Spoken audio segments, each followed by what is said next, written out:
Ya Allah, bersihkanlah hati dan pikiranku, bagaimana aku mendirikan kamar mandi ini, dan buatkanlah hatiku dari segala kesombongan.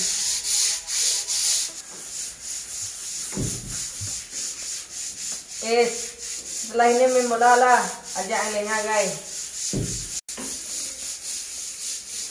Kita selesaikan tiket kita dulu, kata Ustaz, inilah cara kita membersihkan hati kita.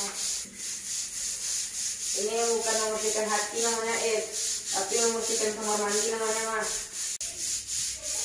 Jaga saja niat. Dika, hafalan bahasa Arabnya sudah dihafalkan belum? Santai aja lah pelajaran bahasa Arabnya masih lama.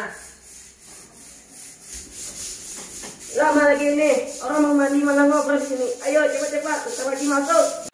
Kerja dan orang tiket pula. Dika.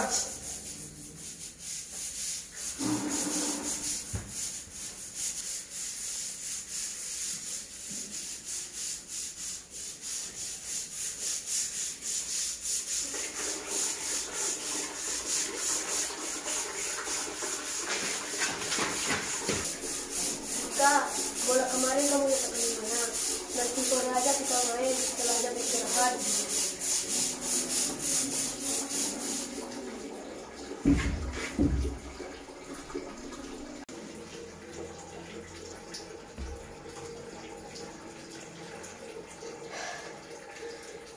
Dika, bersihkan kamar mandi suruh santri.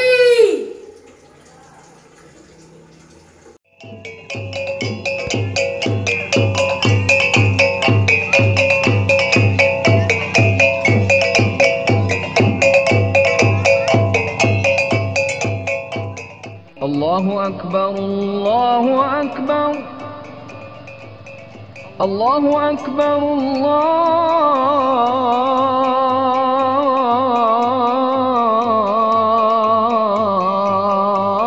Allahu Akbar.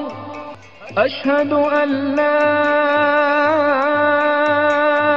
ilaha illallah.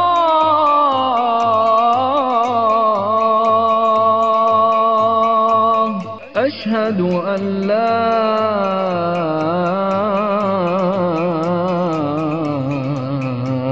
إله إلا الله. أشهد أن محمدًا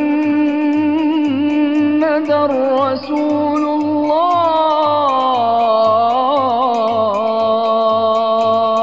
الله. أشهد أن محمدًا رسول الله. حي على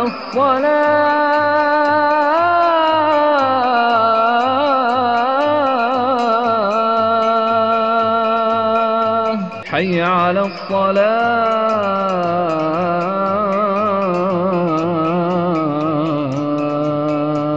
الصلاة، حي على الفلاح،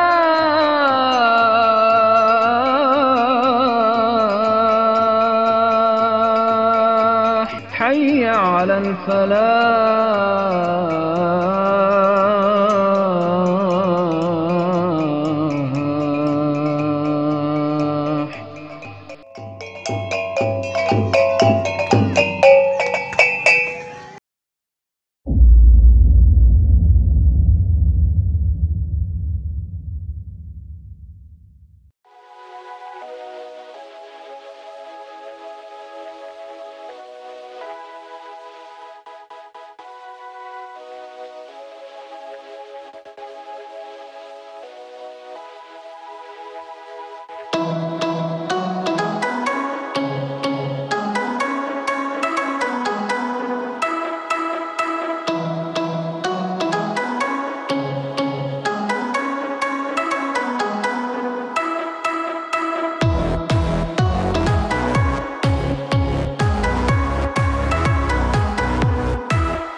Mana Wafik? Kok nggak ada? Bawa Fit tadi di belakang bang sambil membawa pepaya. Ampirin bang. Tuna. Kak lambat sekali kamu Fit. Ya iyalah saya sambil membawa ini makanya lambat. Tapi ini sudah halal kan, Fik? Tentu 100% halal. Biar enak asal halal. Itu kata Pak Ustadz kepada kita. Betul. Om Pirin kan sudah sedekahkan buah pepayanya kepada kita. Karena pisaunya bawa Fik dicuci dulu biar halal. Kalau nggak taib nggak bagus buat kita.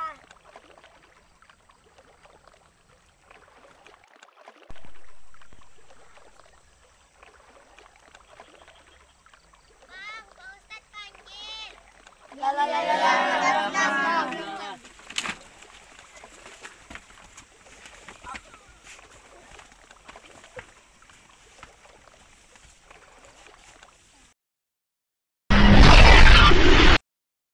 خلقناكم أزواجا وجعلنا نومكم سباتا وجعلنا الليل لباسا وجعلنا النهار معاشا وبنينا فوقكم سبعا شدادا وجعلنا سراجا وهجا.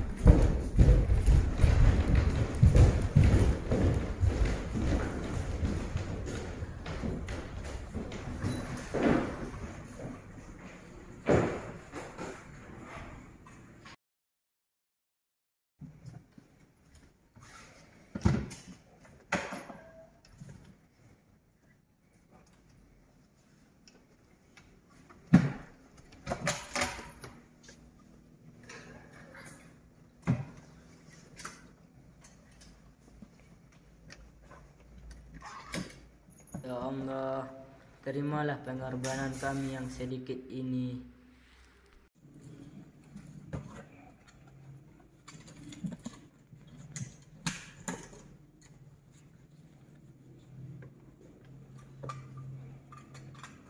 Ya Allah, terimalah segala rindu dan pengorbanan keluarga kami.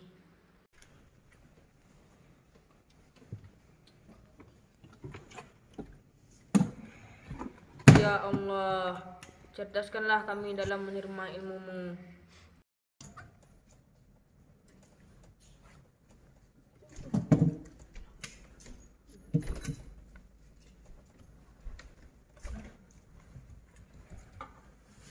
Ya Allah, sehatkan kami dan keluarga kami di rumah yang mendoakan kami.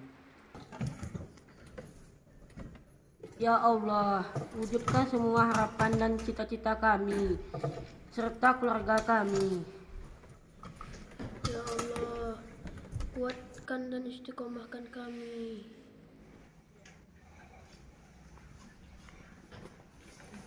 Ya Allah, jadikan kami para hafiz Quran dan pewaris Nabi-Mu di masa depan.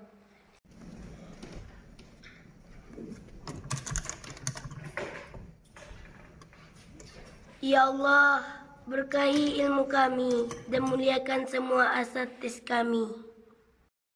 Ya Allah, balaslah semua kebaikan orang-orang yang telah ikut membantu sarana belajar kami.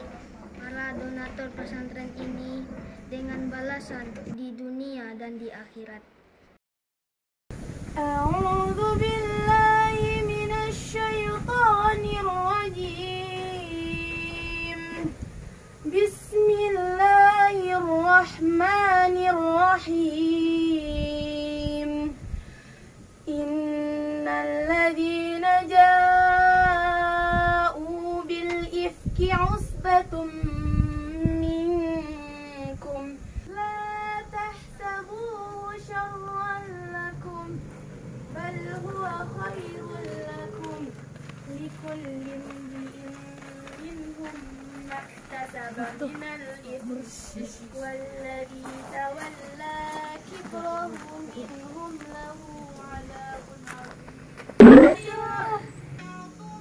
Kenapa, Kak? Nggak ada kenapa-napa. Ngambil untuk main. Ayo kabur, ada bukti Putra.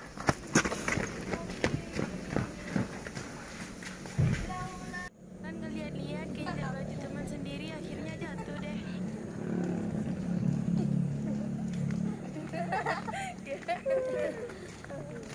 Jangan-jangan sinetron azab. Assalamualaikum, Mama.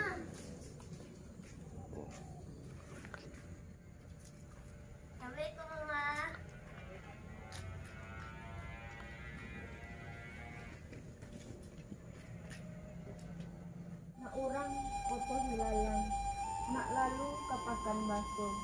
Malu je sokan koknya hilang, habilah raso je pareso nak sayang.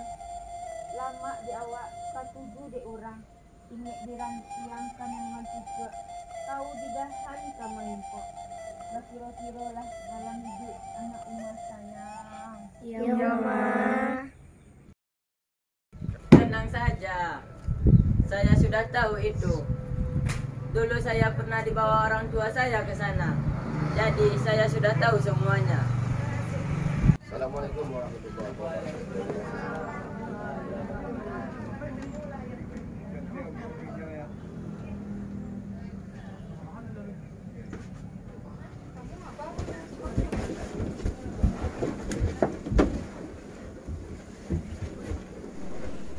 Perlu kita tahu semua bahwa kita dinilai manusia bukan karena apa yang kita katakan.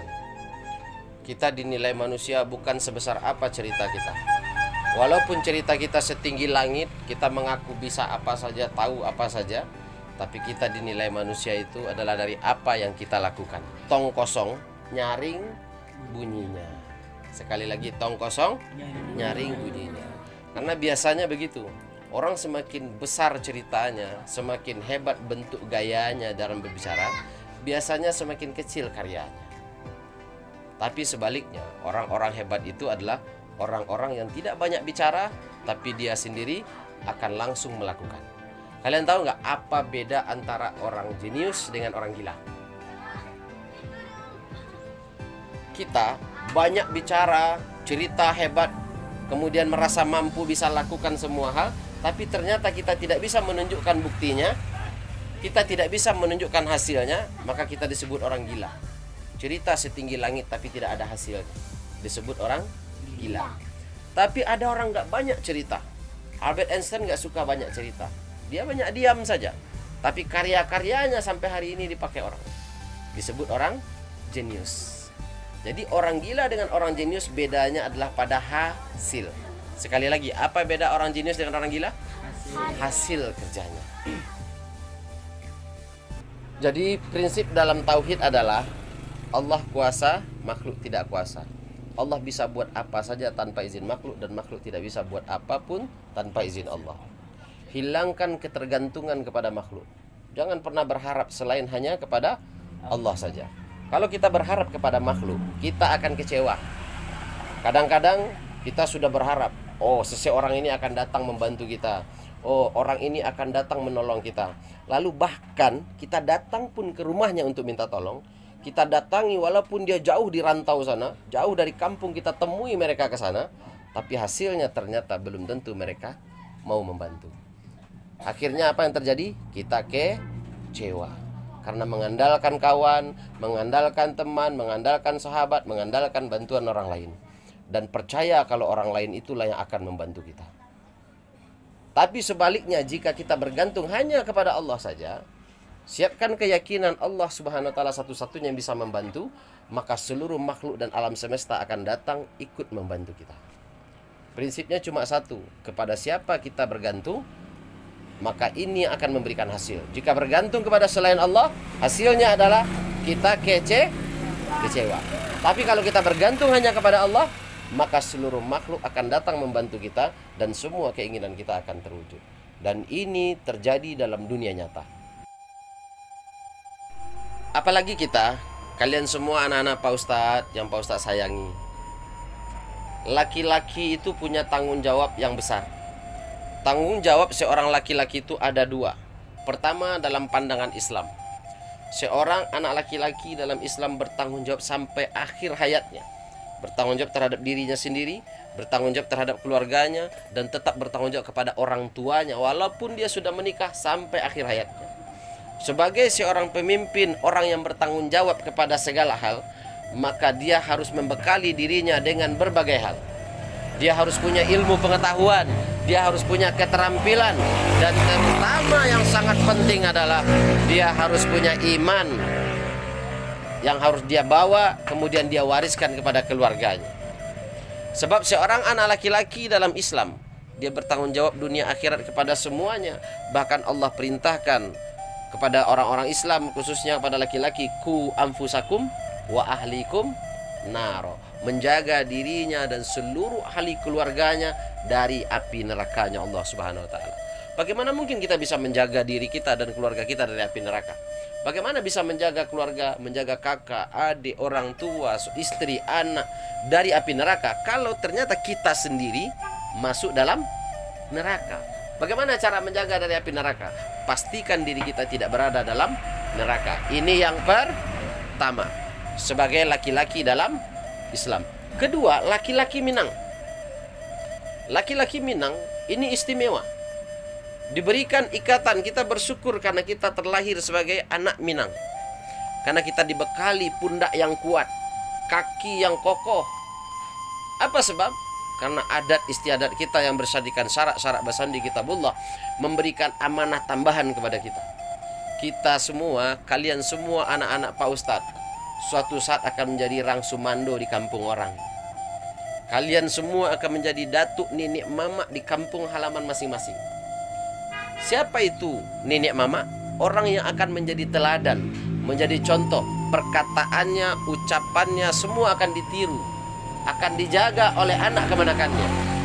Inilah nenek mama. Salah dalam bersikap, salah dalam berbuat seorang nenek mama, maka akan dicontoh oleh anak kemenakannya.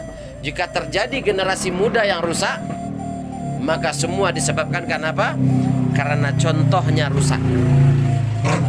Nah, dalam Minangkabau seorang laki-laki bertanggung jawab terhadap kaumnya, terhadap keluarganya, bahkan anaknya dan kemenakannya.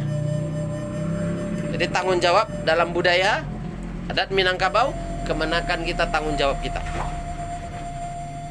Sehingga kita diikat oleh dua tanggung jawab. Maka laki-laki Minang harus menjadi laki-laki yang tangguh dari semua laki-laki yang ada. Apa sebab? Karena dia bertanggung jawab secara akhirat, spiritual sebagai orang Islam, dan dia bertanggung jawab sebagai laki-laki Minang dalam budaya yang harus dia jaga. Karena dia punya dua kewajiban yang mengikatnya. Di pundak kanannya ada syariat agama, di pundak kiri laki-laki Minang ada hukum adat yang menempel di pundaknya. Maka suka tidak suka, jadilah laki-laki yang kuat, pandai terisi zahir dan batinnya. Satu lagi, tadi pagi Pak Ustadz dapat laporan ada yang kabur dari khidmat. Ya, yang khidmat sama Pak Is, ada yang kabur dari khidmat. Andika kabur dari khidmat. Pak Ustadz sudah pernah katakan, khidmat itu ataupun piket itu bukan sebuah siksaan, bukan sebuah hukuman, tapi itu adalah satu-satunya terapi untuk bisa membersihkan hati, untuk bisa membuat kita rendah hati, untuk bisa melatih diri kita terbebas dari sifat sombong, yaitu dengan cara rajin-rajin berkhidmat. Di saat kita lari dari khidmat, maka apa yang terjadi? Hati kita akan tetap keras. Kita akan tetap keras hati. Kesombongan akan tetap mudah datang dalam diri kita. Merasa diri hebat, merasa diri mampu. Orang-orang sombong, orang-orang yang tinggi hati, Allah Subhanahu wa taala tidak suka. Kalau bicara tentang ilmu, iblis lebih berilmu daripada kita. Bicara tentang ketaatan, amalan iblis lebih hebat. Iblis itu bertirakat kepada Allah Subhanahu wa taala ribuan tahun lamanya. Iblis sudah pernah hidup di surga bersama dengan para malaikat. Iblis itu derajatnya bahkan dulu lebih tinggi daripada malaikat. Tetapi Allah buang dan Allah laknat hanya karena satu kesalahan, yaitu sombong. Apa itu sombong? Sombong adalah menolak kebenaran dan suka merendahkan orang lain. Itu disebut dengan sombong. Merendahkan orang lain yang biasa seperti dalam kehidupan sehari-hari kita suka perhatikan. Dia salah, kita sampaikan kesalahannya, lalu kemudian dia malah balik cari kesalahan kita, dia tekan lagi kita. Ini namanya sifat sombong. Dan siapapun, ingat kata Nabi SAW, siapapun yang membawa sifat sombong dalam dadanya walaupun sebesar zarah, wajib dicuci dalam api neraka. Siapa yang mati dalam dadanya masih ada sifat sombong walaupun sebesar biji zarah, wajib dicuci dalam api neraka. Sebab Allah tidak ridho surganya diinjak oleh orang yang membawa sifat sombong. Dan bagaimana cara menghilangkan kesombongan? Rajin-rajinlah khidmat. Rajin-rajin melayani orang lain, membersihkan sesuatu. Di saat kita bersihkan kamar mandi, bersihkan kamar kita, bersihkan surau kita, bersihkan halaman kita, kita doa, ya Allah bersihkan hatiku dari segala kotoran dan kesombongan. Ulama-ulama besar, wali-wali Allah yang besar-besar, yang legendaris, yang terkenal sampai saat ini, rata-rata mereka semua hobi berkhidmat. Mereka dapat ilmu kerendahan hati dan hikmah dalam hidup karena rajin berkhidmat. Tapi sebaliknya, coba perhatikan dalam hidup. Orang-orang yang sekolahnya tinggi, walaupun dia S1, S2, S3, S-teler, apapun namanya, tapi dia tidak pernah berkhidmat, maka apa yang terjadi? Sombong. Semua orang dia anggap rendah dan dia merasa orang yang paling tinggi. Dikritik akhirnya dia marah. Disampaikan kesalahannya dia tidak terima. Sifat sombong ada dalam dirinya. Sekali lagi Pak Ustadz ulangi. Kata Nabi SAW, siapa saja yang mati kemudian dia membawa kesombongan sebesar biji zarah dalam dadanya, maka wajib dicuci dalam api neraka. Maka jangan pernah lari dari khidmat. Lari dari khidmat itu merugikan diri kita sendiri. Tapi berlomba-lombalah untuk selalu mau berkhidmat, melayani orang, membantu orang, membersihkan apa yang bisa kita bersihkan. Insya Allah secara syariatnya kita membersihkan barang, tapi secara hakikatnya membersihkan hati. Kalian bisa paham? Oke. Subhanallah wa bihamdihi, subhanakallahumma bihamdika, asyhadu an la ilaha illa anta, astaghfiruka wa atubu ilaik. Hari ini kita belajarnya ini dulu, nanti kita lanjutkan pelajaran berikutnya. Wassalamualaikum warahmatullahi wabarakatuh. Maka laki-laki Minang harus menjadi laki-laki yang tangguh dari semua laki-laki yang ada. Apa sebab? Karena dia bertanggung jawab secara akhirat spiritual sebagai orang Islam, dan dia bertanggung jawab sebagai laki-laki Minang dalam budaya yang harus dia jaga.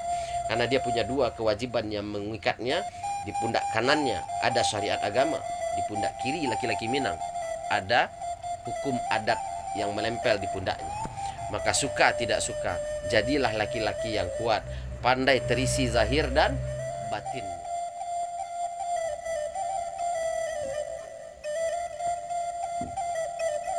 Assalamualaikum Saril.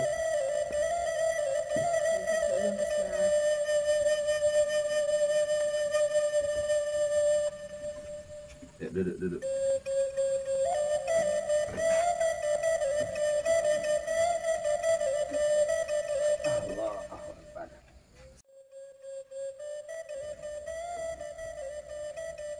Jika hari ini Syarif rindu sama orang tua, padahal jaraknya dekat. Jarak dari sini ke rumah tidak begitu jauh. Jarak kita di dunia ini sejauh-jauhnya dunia bumi ini 13.000 km.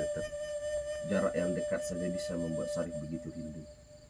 Coba Syarif bayangkan, kalau sempat suatu saat nanti di akhirat, Syarif justru terpisah jauh antara surga dan neraka. 1500 tahun perjalanannya untuk bisa sampai ke sana. Kerinduan itu adalah fitrah dan anugerah dari Allah. Di dunia ini kita bisa rindu, di akhirat bila kita terpisah kita juga akan sangat rindu. Sementara untuk saat ini, manfaatkan momen kerinduan itu adalah saat yang tepat untuk bermunajat kepada Allah. Saat rindu adalah saat di mana hati ini bisa dekat untuk bercerita kepada Allah. Maka manfaatkan kesempatan saat perasaan Syarif sedang rindu seperti sekarang. Syarif doa kepada Allah, minta kepada Allah apa saja yang Syarif inginkan untuk keluarga Syarif. supaya jangan sampai di surga nanti dan di neraka, surga dan neraka kalian terpisah dalam satu keluarga. Inilah adalah momentum yang tepat untuk berdoa agar Allah berikan taufiknya, Allah berikan hidayah untuk keluarganya. Kalau Allah berikan taufik dan hidayah untuk keluarga Syarif, sehingga semua satu keluarga dengan Syarif sama-sama dekat dengan Allah, maka kalian tidak akan pernah dipisahkan lagi di dalam surga. Jadi tidak perlu harus lagi menderita karena kerinduan nanti di surga. Kita masuk surga, Syarif karena taat kepada Allah Subhanahu wa taala masuk surga. Tapi orang yang Syarif cintai, kedua orang tua jauh. Kalau orang tua tidak dekat dengan Allah Subhanahu wa taala, akhirnya masuk dalam neraka. 1500 tahun lamanya terpisah jarak antara surga dan neraka. Itu kalau dalam nerakanya sebentar. Maka saat ini selagi perasaan Syarif sedang rindu, hati sedang lembut-lembutnya, ini adalah momentum yang tepat untuk berdoa. Doa minta kepada Allah, Allah berikan hidayah. Minta kepada Allah, Allah berikan taufik. Sehingga orang tua Syarif bisa dekat dengan Allah Subhanahu wa taala. Di saat Syarif sedang bersedih, doa kepada Allah, sampaikan kepada Allah agar Allah memberi arti dan nilai dari pengorbanan Syarif sendiri. Saat ini Syarif sedang belajar agama, sedang belajar untuk menjadi hamba terbaik di sisi Allah, sedang belajar menghafal Al-Quran. Semua pengorbanan kerinduan ini ceritakan kepada Allah agar Allah Subhanahu wa taala membalas semua pengorbanan kerinduan ini dengan kebaikan yang jauh lebih besar. Allah beri anugerah ilmu, Allah beri kesejahteraan untuk keluarga di rumah, Allah berkahi ilmu Syarifnya, kemudian sampai akhirnya Syarif bisa makin punya motivasi. Semakin kita rindu, semakin kita termotivasi untuk menjadi seorang hafiz Al-Quran. Perlu penting menjadi hafiz Al-Quran, karena dengan menjadi seorang hafiz Al-Quran, Syarif nanti akan Allah berikan kemuliaan untuk bisa menyelamatkan 10 orang ahli keluarga kita yang ada di dalam neraka, kecuali keluarga kita itu murtad. Sepanjang di keluarga kita masuk neraka bukan karena faktor murtad ataupun syirik musyrik kepada Allah, maka kita bisa menyelamatkan 10 ahli keluarga kita. Mungkin ibu bapak kita, nenek kakek kita, abang kakak kita, 10 orang bisa kita selamatkan. Itulah kemuliaan yang akan Allah berikan kepada para hafiz dan hafizah Al-Quran. Momentum kerinduan ini, manfaatkan rindu ini menjadi bahan bakar. Ya Allah, terimalah kerinduanku ya Allah sebagai pengorbananku ya Allah, dan jadikan ya Allah segenggam rindu ini ya Allah menjadi alasan aku mampu menjadi seorang hafiz Al-Quran ya Allah. Rindu itu tidak salah, karena rindu itu fitrah. Nikmati rindu itu dengan doa. Dengan apa? Doa. Dengan doa. Semakin kita rindu, semakin banyak doa. Allahu Akbar.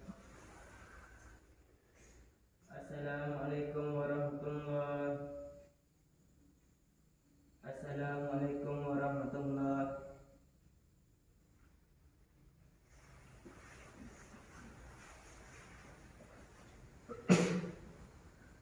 Astagfirullahaladzim, alladzi la ilaha illa huwa al-hayyul qayyum wa atubu ilaih. Astagfirullahaladzim, alladzi la. Assalamualaikum warahmatullahi wabarakatuh.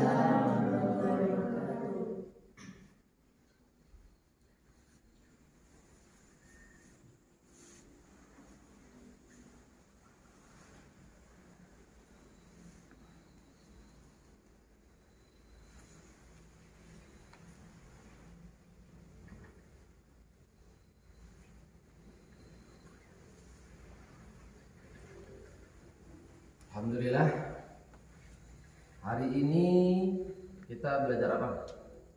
Budaya orang Minangkabau, Ustaz. Oh ya, oke. Hari ini kita belajar budaya moral Minangkabau.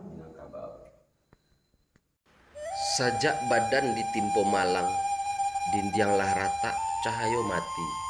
Rano puda, ragi bakurang, badanan indah dijanggu alai. Kajilah jarang dibaca orang, kitab tatutui HP bakambang, gurulah mati, ilmulah hilang, tinggallah surau guno tabuang.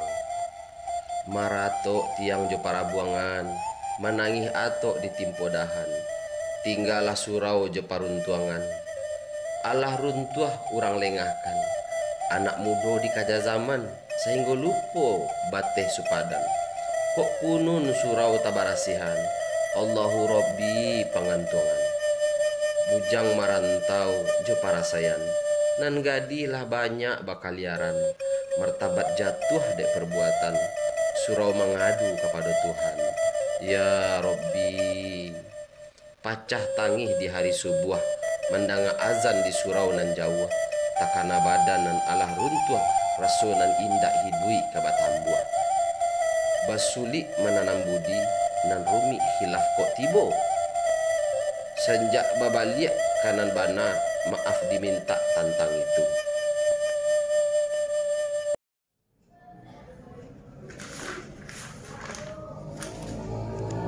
Ya Allah, hanya kepadamu kuhadapkan wajah dan hatiku, dan hanya kepadamu tempatku menyembah dan meminta. Ya Allah, hanya Engkau yang maha mengetahui segala harapan dan cita-cita kami dalam membangun pesantren Surau Auladul Jannah ini. Karena hanya Engkau yang mampu menolong dan mewujudkan semua harapan kami ini.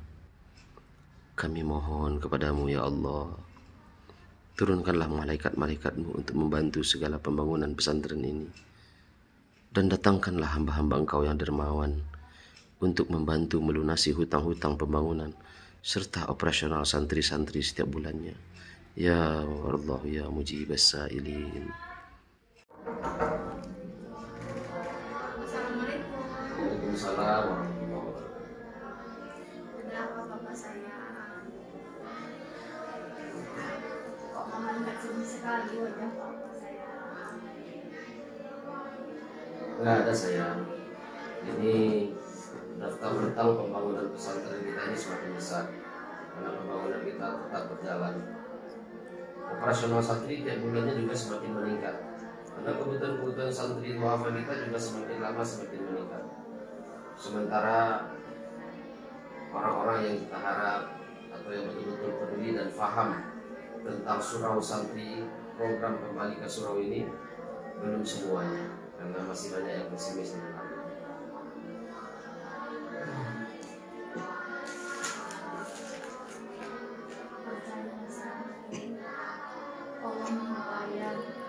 Allah tidak akan membebani hambanya di luar batas kemampuan. Dan satu hal yang pasti, Allah tidak akan menghantarkan harta haram ke sini. Karena Allah hanya akan memilih hambanya yang pantas untuk berinvestasi di jalan akhirat ini. Allah akan membukakan hati orang-orang yang baik dan orang-orang yang soleh untuk membantu kita. Kita hanya bisa meminta kepada Allah. Oh ya, Bapak mau lihat tes panas sayang?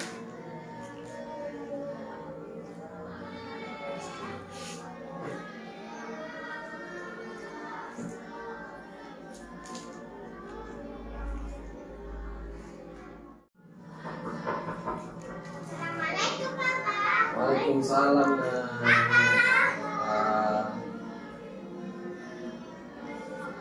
Gimana nih kabar bidadari Papa? Terus gimana tahsin Qur'annya? Sudah sampai mana nih sekarang anak-anak saya Papa ini? Sudah di 19 Pak. Alhamdulillah. Kakak sudah di 14 Pak. Wah, alhamdulillahirabbil alamin. Harta berharga dari Allah adalah bidadari-bidadari Papa ini. Dan suatu saat bidadari-bidadari Papa ini akan menjadi gundokan sebuah bendang dalam nagari universitas bagi generasi.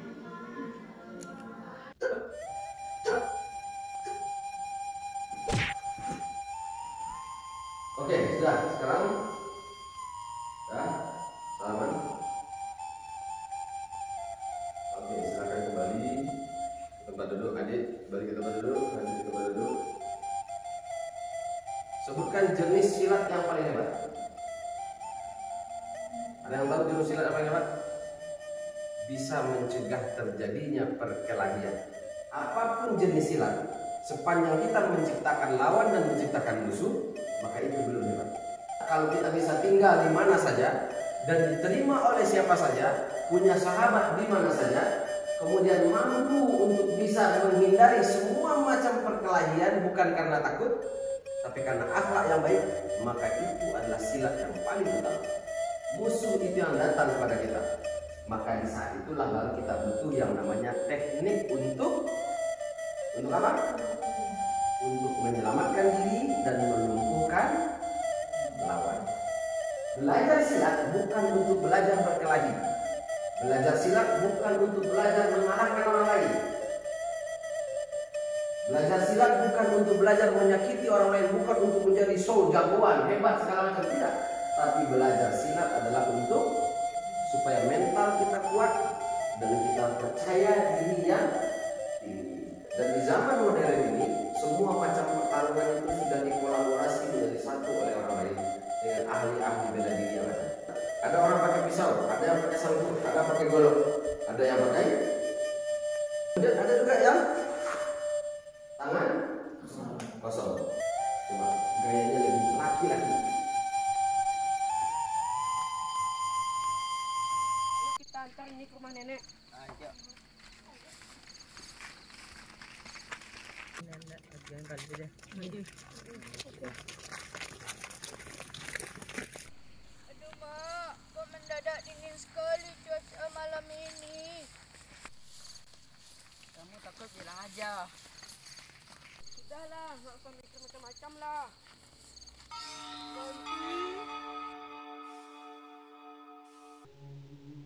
Bikin kaget aja. Adalah ilusi. Astagfirullahaladzim, astagfirullahaladzim. Harusnya baca tauslah. A'udzubillahi minasyaitonirrajim. Takut itu pada Allah, Bang.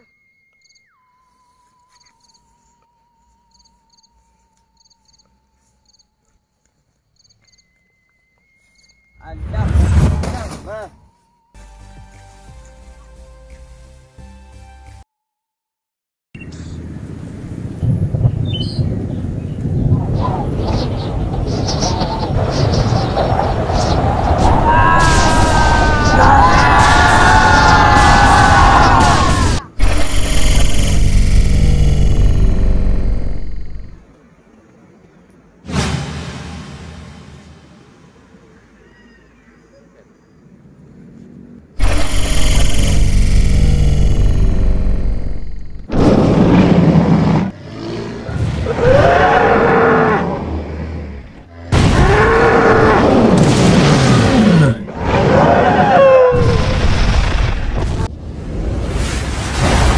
Ika, jaga leh Kak. Jaga leh.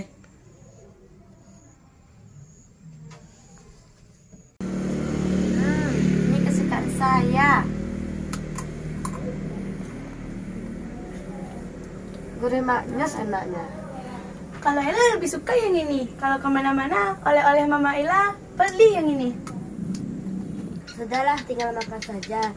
Tidak setiap orang memang berbeda-beda. Makanya Pak Ustadz menyediakan makanan juga berbeda-beda. Roti dari Kasulinta itu memang enak. Assalamualaikum. Waalaikumsalam. Wah, bahagia sekali kayaknya Syifa nih dapat kunjungan atau kiriman dari orang tuanya ya. Terus kenapa kamu bahagia banget, Chef? Sudahlah, apapun itu, kami juga ikut bahagia lah pokoknya. Tadi kau mimpi indah sekali.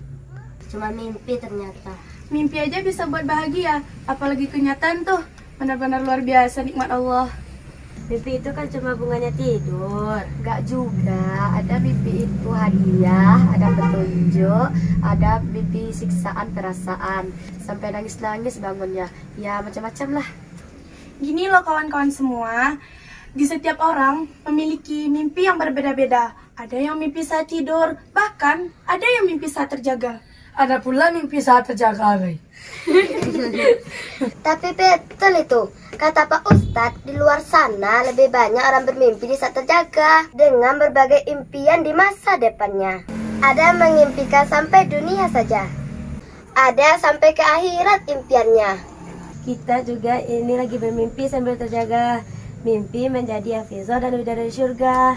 Amin. Tapi sayang, hampir kita semua 99% bermimpi banyak hal. Tapi hanya 1% dari manusia yang mau bangun untuk mewujudkan impiannya.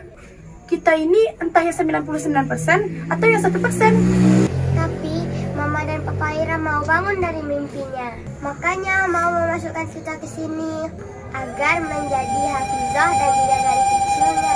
Betul nggak, Kak? Betul. Udah, bangun. Uya kan mikir kalian masing-masing.